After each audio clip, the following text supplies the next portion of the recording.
is Maya Movie Club. My name is Maya, and this is where I talk about movies. If you couldn't get that from the title of this channel, that's on you. It's a super rainy day in Los Angeles and my heat is broken, but I live for the craft, so I had to record this today. Today I want to talk about All Quiet on the Western Front.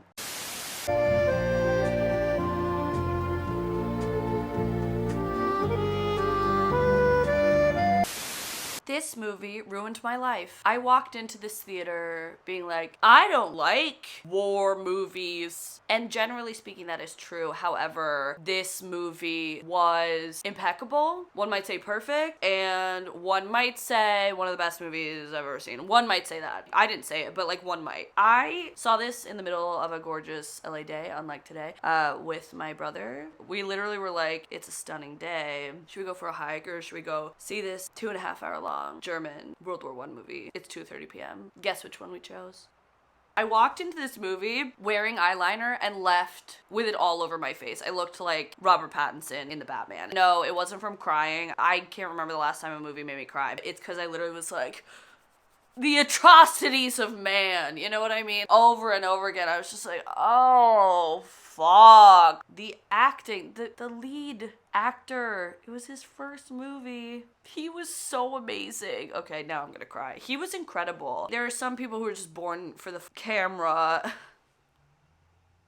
And he's one of them. I could not take my eyes off of that actor the entire time, and I really should know his name. But again, I just love the craft so much, I had no time to do any research into what I'm talking about. So this movie was so much harder to watch than like any horror movie I watch because World War I was real, and the atrocities of man are so much more horrifying than any monster or ghoul. The monsters and ghouls literally wish. They wish they could do the shit that we do to ourselves.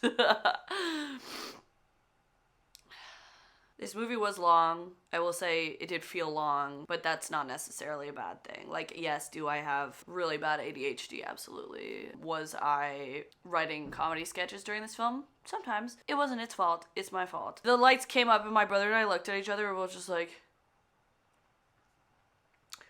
damn, that was rough. That was rough. I walked out and I'm like, I really have nothing to complain about whatsoever in my life. Not in the trenches. There are people drinking rosé. You know, like everyone's just like straight vibing, walking their schnitzel doodles. Sure, we have climate change and pandemic and an epidemic of mental health issues, but not in the trenches. I'm not an 18-year-old man in 1918 Germany, so I feel grateful about that. Sure, I'm sad all the time, but like, at least I'm not sat in a trench. You know what I mean? This was one of those movies where I was just like, fuck man, this medium is life-changing. This medium is beautiful. This is what it's made for, like to share stories of the things that we've gone through in history and to teach and learn and grow together and feel empathy. And we need storytelling to put things in perspective and to remember where we came from and how far. And I think that's so beautiful.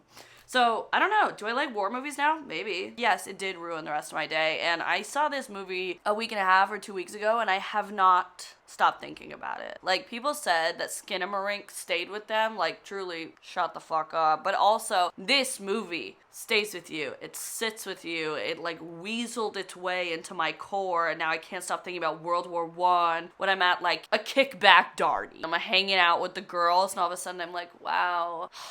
Imagine eating like rotten bread in a trench. And then I bring it up and it ruins everyone's day. The cinematography, the direction, everything. It's the locations, the performances, the music. It was just so top tier. It was incredible. That movie, I hope it wins Best Picture. It was incredible. I loved it so much. So yes, I used to hate war movies and I loved this one. Maybe I'm a changed woman. I'm so cold right now. But at least I'm not cold in the trenches. 10 out of 10 trenches. That was so inappropriate. I'm gonna get canceled. If you like this video, like and subscribe. Drop in the comments, like, what movie I should review. Talk to you soon. I shouldn't do finger guns after a war movie that's inappropriate and insensitive. I'm sorry.